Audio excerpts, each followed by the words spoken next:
Hello everybody and welcome back to another video. Yesterday I took a look at the EMEA groups for the second stage of the 2024 OWCS season. Today we're taking a look at the North America groups, all four teams in each group. You know the drill. We're going to go through, try to be quick about it, go through each of them as quickly, but also get through them all kind of relatively effectively. It'll make sense as we go. So if you didn't see the EMEA video, I'll link to it in the description as well as at the end of this video and in the cards, so you can find it however you choose to find it. But let's dive in and let's start with the North America groups. We start with Group A.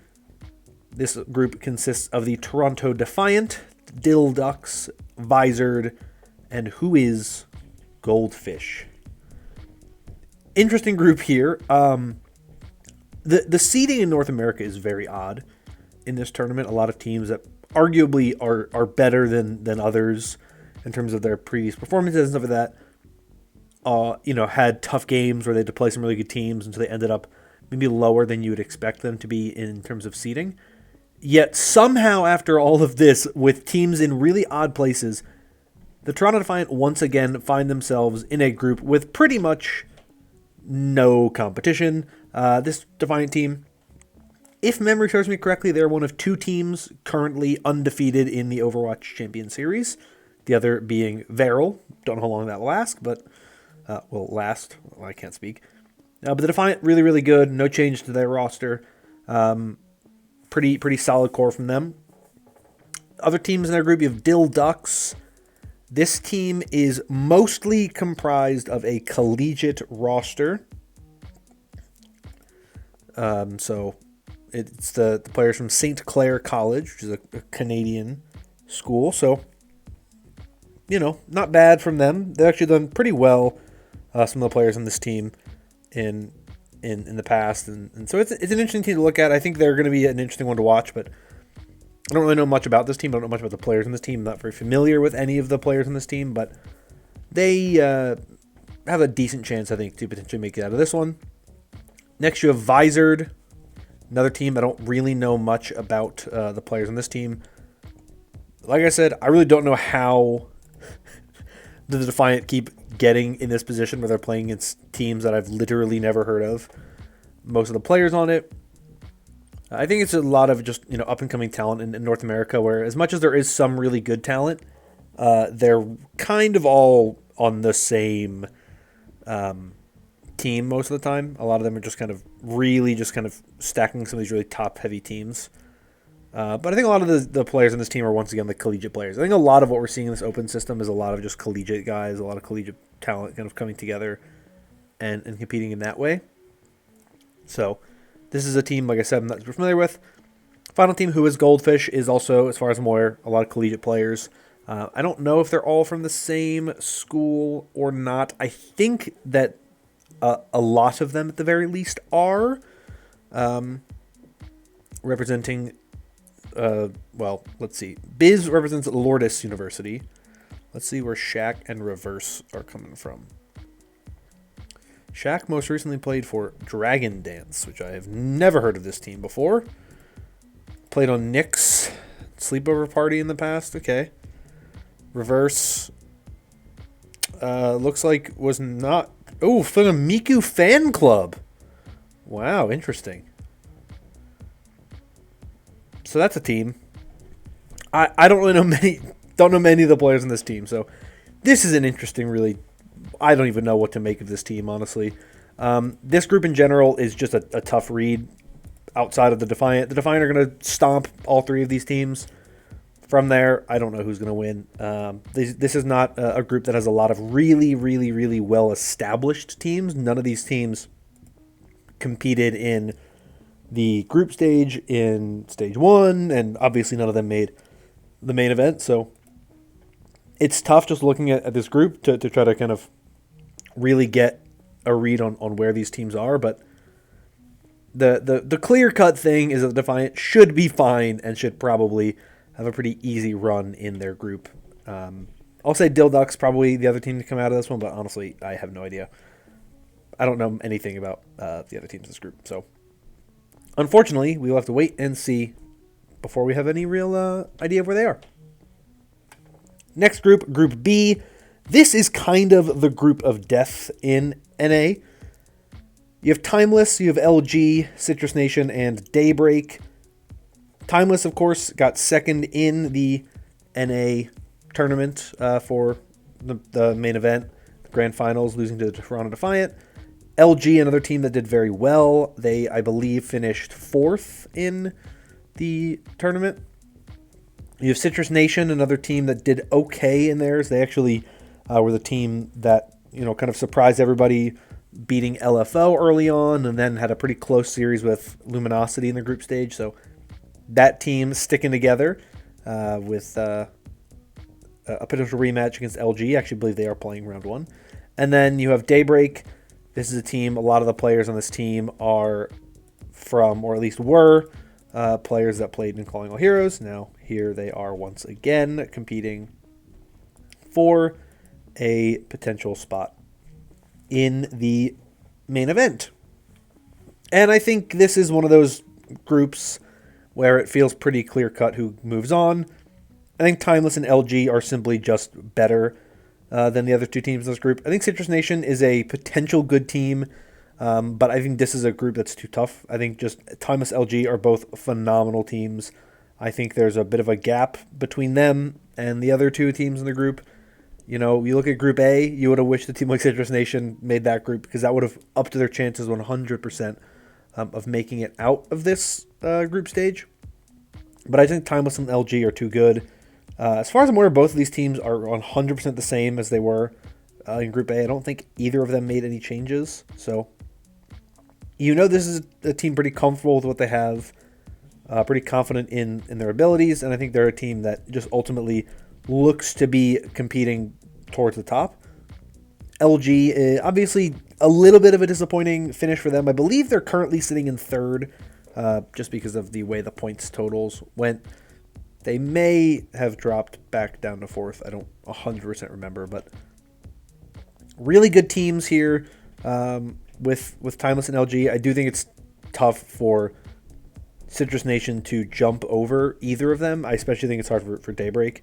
I was really impressed by Melophobia in the last group stage. I thought that was a player that did phenomenal, and I thought that they performed at a very high level, but I just don't think it's enough for Daybreak to really kind of push past when you have too many other good teams around you.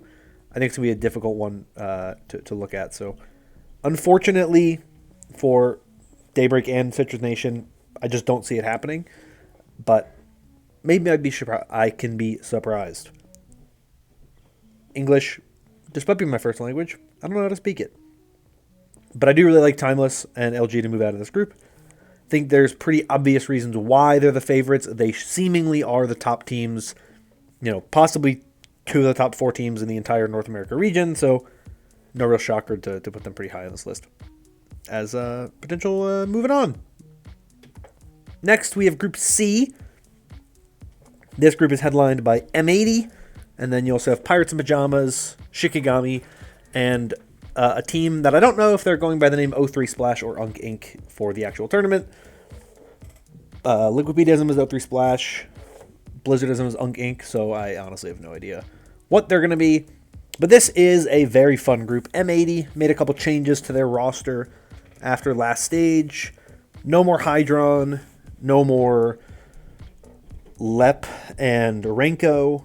They have fully committed to the Happy Pelican DPS duo, which was very reliable in the Overwatch League days for that Houston Outlaws team back in the day. And then you have the addition of Liar in the support line instead of Renko and Lep. He's been pretty good. One of the better main support players playing in North America, so pretty good addition. I think this team is a little bit more consistent now. I think they have a more solid core. I think that Happy has way higher highs than Hydron. I think he's a little more consistent than Hydron. And I think that's a duo that works very, very well together. believe Spectre was also on this team, and he is no longer on this team. So they trimmed quite a bit of fat off this roster. It's a very, very, very large roster, and they've cut some of that down to kind of simplify it and go with seemingly more players that they feel pretty good about their ability to compete, and I think it's a pretty good look for them. I think that overall this is a more solid look for them than what they had in Stage 1, and so I expect them to be pretty competitive in this North America region. Pip, major change for them is bringing in Anion as a fourth support player. I want to say they were running Mateball Anion mostly, but I didn't fully watch their games. But as far as I could tell, Anion was playing from when I did watch and follow what Pip was doing. So, good addition. I never talked about it in a video, but I remember watching these two teams play. Obviously, Anion was on Dreamland in Stage 1, and I remember Pip and Dreamland playing. And I remember thinking Anion could definitely not only join Pip, but I think would make them a better team. I think she's a good addition for this team. I think she actually, to me, really helps solidify what I think Pip is, and I think they're now a much better team. They're still a very, very big team. They have 8 players, which is the max you can have. I kind of wish they would cut it back a little bit and see where they can go from here, but I think they are definitively the second best team in this group. I think they should move on as well as M80. Shikigami, another team that made it out of the group stage last time. So this is the only group, I think, with 3 teams that all played in the main event in Stage 1. Shikigami was arguably the weakest of the 8 teams in the group stage in Stage 1. I don't think they are different this time around. They may have added a couple players, but as far as I'm aware, they are the same team as they were in Stage 1. I really don't expect a lot out of them, unfortunately. I just think that they disappointed me back in Stage 1. I don't think, like I said, they've really done much to make me think they're going to look that much better. I will throw out, just so I am double checking, I am fact checking my information, and it looks as though they are the exact same team as they were in Stage 1. So that makes me even less confident in where this team is at. I just think they don't have anything really going for them to be really strong and get out of this group. So, yeah, I'm feeling a little worse about this Shikigami roster. I just think other teams around them improved, and they already were kind of behind. And so I don't really expect them to do much to jump ahead of where they were last time around this time. And then finally, this O3 Splash or Unk Inc. team. Some big names on it. Cowman's on this roster. Paintbrush, former Overwatch League player. So an interesting team. I don't expect them to move on. I think that M80 and Pip are just far too solid of players, or far too solid of rosters with really strong cores. A lot of name value there. And I just think we've seen them perform at a much higher level, especially M80. But even Pirates of Pajamas had a very good performance in the group stage and in the main event in Stage 1. They eliminated LFO. They had a pretty good game. I want to say it was LG that they played. Maybe Timeless. I think they played Timeless. And there's a pretty close series there, which Timeless played very well against everybody but Toronto, and Pip kind of pushed them to the limit. So I just think it's tough for Shikigami and O3 Splash to really jump over either of those teams. I think that they've both made strong improvements that I think have just kind of widened the gap between these teams. And so I don't have a lot of faith. I believe Pirates of Pajamas played Shikigami. Maybe I'm wrong. But no, they definitely didn't. I take that back. So I don't know if they've played at all in like Swiss or anything like that, but I thought they played in the main event, but they didn't. My bracket in my head is wrong. So anyway, yeah, give me M80 and Pip. They're the top 2 seeds in this group for a reason. I think they're the 2 best looking teams in the group. I think they'll move on with ease, in my opinion. Final group is Group D. This group is really interesting. The top seed in this group is the team Vice, who, if you don't recognize this team, I don't blame you. They didn't compete in Stage 1. I don't know who any of these players are, honestly, but they finished in the top 4, which is quite interesting. Second team is FMCL. A lot of this team is made up of some players that have kind of found their ways from other rosters from Stage 1. Obviously, Seeker and Zera were on the LFO team. Maimon, I want to say, was competing on Left, Right, Goodnight, but that doesn't... Saying that out loud sounds wrong, so I don't think that's where he was. But at the same time, I want to say that is where he was. I am 100% correct. He was on Left, Right, Goodnight. All right. And now ends up here on this team. I believe he's in North America because he's at Illinois State. And then Ariel 2 was on maybe also Left, Right, Goodnight. And then Lepenrenko, as I mentioned before, came over from M80. So it's a group of players, kind of a core that comes from a couple of different rosters that have been competing. And yes, it was Left, Right, Goodnight. So you have 2 players from Left, Right, Goodnight, who played in EMEA, 2 players from M80, 2 players from LFO, all come in together, join this team, form this team here of FMCL. And I think it's a pretty solid team. I think it's all in all a pretty solid roster. I think they are the strongest roster in this group. Though I will say Students of the Game had a very good run in Stage 1, and they finished somehow in 13th. I don't know how this team finished that low. I think it was just bad luck. They did have a kind of a rough loss during the Swiss bracket, which I think hurt them quite a bit. But to me, you're getting way more out of, Scissors, PGE, Infected, Rack Attack, Cal than you are out of, this Timeless Nightmare roster, which I'm not familiar with anybody on this team but Bastion main. Shout out. And Vice, I don't know much about either. So it's a weird group where I think the 2 and the 4 are actually the best teams. I think that those 2 should be the favorites to get out of this group. I think Students of the Game might be sneaky the best team in this group. They have way more synergy. This team has been together for more time. They did add Mirror to kind of add a little bit more extra tank depth and really everything depth because he plays everything. But I think specifically for the tank role for Mirror. But then FMCL, I think you have really high-end talent. Seeker, Lepenrenko. Is Lepenrenko the best support line in the world? No, I actually think Rakata Cal's probably a better support line. But it's not a bad support line. And I think you have a lot of really good things with what FMCL's roster is. And so I think there's not really much going against either of them in comparison to Vice or Timeless Nightmare, who I just don't think have shown enough. I haven't seen enough out of them for me to think that either of those teams are really going to make a dent in 2 teams that have a lot of really high-end talent. Overwatch League veterans, Seeker, Lepenrenko were all in the Overwatch League. Rack Attack, Mirror, Cal were in the Overwatch League. So I just think it's tough to look at this group and pick anybody other than the 2 teams that are full of former Overwatch League players. It's just not really looking good. Even though Vice and Timeless Nightmare are the higher seeds, generally speaking, I just see way more upside to FMCL and Students of the Game to pred them to get out of this group. So there you go. Those are the groups. Those are my guesses for the groups. There's some interesting ones this time around.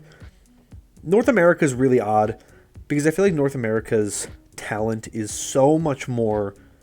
It's Stage 1 in the Swiss, it felt like a lot of the teams that maybe should have made it in didn't make it in. And some of them did just because of where the talent is. It was just a weird system. And then this current Swiss where they added the 2 games of the upper Swiss bracket, still don't really feel like they did enough to really get all the best teams and teams you would have wanted to see in that case. There's a ton of things that have changed. There's a lot of weird things going on, but the seeding still feels weird, and there's still so many teams that made it this time around that didn't make it before. So, this is an odd tournament. I'm excited to see what it is. I'm honestly just hoping we get some of the same staples that we had in Stage 1. I know some people might want to see the new faces really make it there, but I thought North America's tournament, honestly, was a little bit better than EMEA's in Stage 1. I think it was just because the talent at the top was pretty good. Even a team like Students of the Game, who weren't, you could argue, were not at the same level as a team like Timeless or a team like Luminosity, still pushed those teams to the distance, still played very well. And so I like to see those teams continue to move forward. I'd love to see FMCL do well because we didn't see a lot of Seeker in the group stage before because LFL got bounced very early. But now you have a team that's a little more, Seeker-oriented, Seeker-built. And I think there's a lot more kind of work there that hopefully will make for a relatively good team. But who knows at this point? We'll just have to wait and see. But that is where I am going to end this video. If you enjoyed it and want more like it in the future, consider liking and subscribing. Your support does help out a lot with the channel. Let me know your thoughts on any of these teams in the comments down below, any of these groups. If you agree with me on a group or disagree with me on a group, let me know down below. But like I said before, that is all from me for today. Thank you all once again. I hope you're all staying safe and staying healthy. And until next time, bye-bye.